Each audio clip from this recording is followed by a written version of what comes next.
രാധേ രാധേ. എനിക്ക് ഭയങ്കരമായ മുടി കൊഴിച്ചിലായിരുന്നു. ഒടുവിൽ എനിക്ക് ഈ പുറകു വശത്ത് മുടി വട്ടത്തിലങ്ങ് പോയി. അത്രയും സ്ഥലമില്ല, മൊട്ടത്തല പോലെയായി. എൻ്റെ സ്പോക്കൺ ഇംഗ്ലീഷിൻ്റെ വീഡിയോ കാണുന്നവർക്കറിയാം, ഞാൻ തിരിഞ്ഞു നിന്ന് എഴുതുമ്പോൾ അത്രയും ഭാഗത്ത് എന്താണ് വട്ടത്തിൽ മുടിയില്ല, നല്ല കഷണ്ടിയാണ്. എനിക്ക് പാരമ്പര്യമായിട്ടേ ഉള്ളതാണ്, അച്ഛനൊക്കെ കഷണ്ടിയാണ്.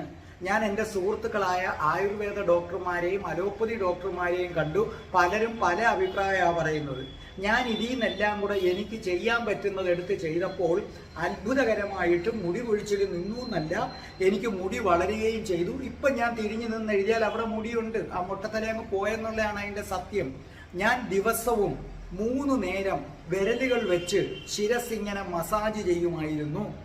എന്നും രാവിലെ റോസ്മേരിയുടെ എണ്ണ തലയോട്ടിയിൽ തേച്ചു പിടിപ്പിച്ച് 45 മിനിറ്റ് കഴിഞ്ഞ് റോസ്മേരി ഷാമ്പു ഉപയോഗിച്ച് കഴുകിക്കളയും. എന്നിട്ട് കുളിച്ചിട്ട് വന്നാൽ ഉടനെ റോസ്മേരി വാട്ടർ എടുത്തിട്ട് തല മുഴുവൻ തലയോട്ടിയിൽ നല്ലവണ്ണം തേച്ചു പിടിപ്പിക്കും. ആഴ്ചയിൽ 2 ദിവസം സവാളയുടെ നീര് തലയ്ക്കകത്ത് പേസ്റ്റ് ആക്കിയിട്ട് നമ്മൾ പിഴിഞ്ഞരിച്ചെടുത്ത് തലയ്ക്കകത്ത് നല്ലവണ്ണം തേച്ചു പിടിപ്പിക്കും.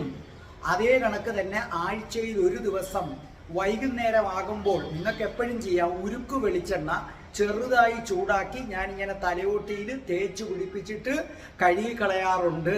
അതേ കണക്ക് തന്നെ ആയുർവേദ ഡോക്ടറുടെ നിർദ്ദേശപ്രകാരം ഭക്ഷണത്തിൽ മുരിങ്ങയില ഉൾപ്പെടുത്തി ബദാം ഉൾപ്പെടുത്തി എല്ലാ ദിവസവും 2 ഈന്തപ്പഴം വെച്ച് കഴിച്ചു.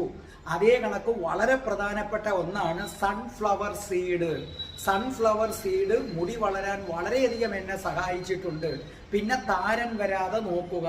ഇതൊക്കെ ചെയ്യും മുമ്പ് ഒരു കാര്യം ചെയ്യണം, തൈറോയിഡ് ടെസ്റ്റ് ചെയ്യണം. വൈറ്റമിൻ ഡിയുടെ കുറവുണ്ടോ എന്ന് നോക്കണം, ഉണ്ടെങ്കിൽ അതും കൂടെ നോക്കണം. എൻ്റെ അനുഭവം വെച്ച് പറയുകയാണെങ്കിൽ തീർച്ചയായിട്ടും മുടി നിങ്ങൾക്ക് കിളിച്ചിരിക്കും, മുടി പൊഴിച്ചിൽ തീർന്നിരിക്കും.